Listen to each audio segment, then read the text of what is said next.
B&B Hotels, Nuremberg, Germany. Inside, you can get yourself a map and use the toilets, but you do need a key.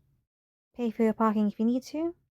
You also need to pay for early check-in, otherwise go in when it's time to check in. Okay, in the room we have some coat hangers, little wardrobe with no door, towels, hairdryer, hangers. On the side are some cupboards, air conditioning, a TV, a mirror, which is right in front of the bed. Hi.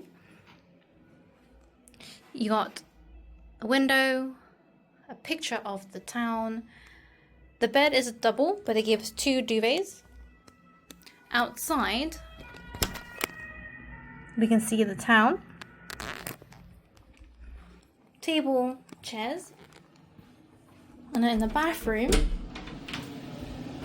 we've got a mirror, some more towels, cups, toiletries,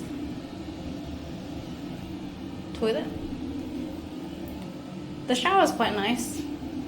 We got some hooks up here as well. The shower.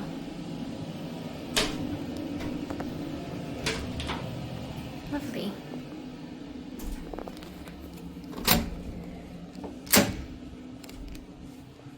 When you do check in, they give you this information book about the history, and I thought it was really nice. However, when I first went in to pay for the parking before check-in, they didn't give this to me.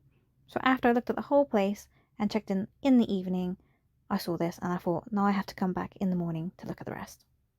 It's annoying because the musicals happen at 5 p.m. and I was already here, but if I go in the morning, I can only see it as it is without the musicals. This accommodation is quite close. However, you're by the museum side. You've got to cross the bridge before you can reach the Christmas markets, and all the way on the other side is where you see the castle and Advent house. Overall, it was still a nice day. Thanks for watching. Please like, comment, and subscribe. Bye!